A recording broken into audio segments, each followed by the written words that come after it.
മക്കളെ JEE main 2024 phase 1 chemistry 31 ജനുവരിയിലുള്ള question number 28 ആണ് നമ്മൾ ഇനി ഡിസ്കസ് ചെയ്യാൻ പോകുന്നത്. ശ്രദ്ധിക്കുക question, the value of conductivity of some materials നമുക്ക് അവിടെ തന്നിട്ടുണ്ട്.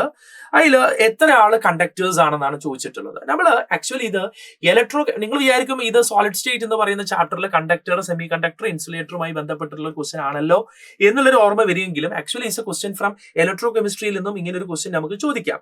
കാരണം ഇലക്ട്രോ കെമിസ്ട്രിയിൽ കണ്ടക്ടിവിറ്റിയുടെ ഒരു ടേബിൾ തന്നിട്ടുണ്ട്. അതിൽ നിങ്ങൾ കണ്ടക്ടേഴ്സ് ആണെങ്കിൽ അതിന്റെ കണ്ടക്ടിവിറ്റിയുടെ വാല്യൂ 10⁻² മുതൽ 10⁻8 സീമൻ മീറ്റർ ഇൻവേഴ്സ് വരെയാണ് വരിക എന്നുള്ളൊരു റേഞ്ച് പറയുന്നുണ്ട്. നമുക്ക് നോക്കാം. ഇതാണ് നമുക്ക് NCERT തന്നിട്ടുള്ള ഈ ഒരു ടേബിൾ. അതിൽ കണ്ടക്ടേഴ്സിന്റെ വാല്യൂ ആൾമോസ്റ്റ് വരുന്നത് 10⁻3 ആ റേഞ്ചിലാണ് എന്ത് ചെയ്യുന്നത് വരുന്നത്. ഇൻസുലേറ്റേഴ്സ് ഒക്കെ ആണെങ്കിൽ 10⁻18 -16 ആ റേഞ്ച് വരുന്നുണ്ട്. ഇനി സെമി കണ്ടക്ടേഴ്സ് ആണെങ്കിൽ തന്നെ നമുക്ക് എന്ത് ചെയ്യുന്നുണ്ട് 10⁻7 10⁻2 ആ റേഞ്ചിലേക്ക് എന്ത് ചെയ്യുന്നുണ്ട് സെമി കണ്ടക്ടേഴ്സിന്റെ വാല്യൂ വരുന്നുണ്ട്.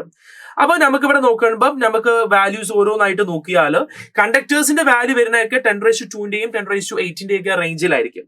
അപ്പൊ അങ്ങനെ നോക്കുകയാണെങ്കിൽ നമുക്ക് ഇപ്പൊ ഫസ്റ്റത്തെ ആള് ഇയാൾ കണ്ടക്ടർ ആണ് എന്ന് പറയാം, രണ്ടാമത്തെ ആള് പറ്റില്ല, ഇയാൾ എന്താണ് കണ്ടക്ടർ ആണെന്ന് പറയാം, ഇയാളും 3.91 കണ്ടക്ടർ ആണെന്ന് പറയാം, ലാസ്റ്റത്തെ ഇയാളും കണ്ടക്ടർ ആണെന്ന് പറയാം. ഇത് പറ്റില്ല, 10⁻2 ഒന്നും പറ്റത്തില്ല, 10⁻7 പറ്റത്തില്ല, ഇതും 10⁻16 പറ്റത്തില്ല. അപ്പൊ ടോട്ടൽ ഏകദേശം എത്രയുണ്ട്, 4 കണ്ടക്ടേഴ്സ് ആണ് നമുക്ക് ഇവിടെ ഫോം ചെയ്യാൻ പറ്റുന്നത്. അപ്പൊ അതുകൊണ്ട് തന്നെ ഇതിന്റെ ആൻസർ എത്രയെന്ന് വരും, നമ്പർ ഓഫ് കണ്ടക്ടേഴ്സ് എന്നുള്ളത് നമുക്ക് എന്ത് വരും 4 എന്ന് പറയുന്ന ആൻസറിലോട്ട് പോവാം. Is it right?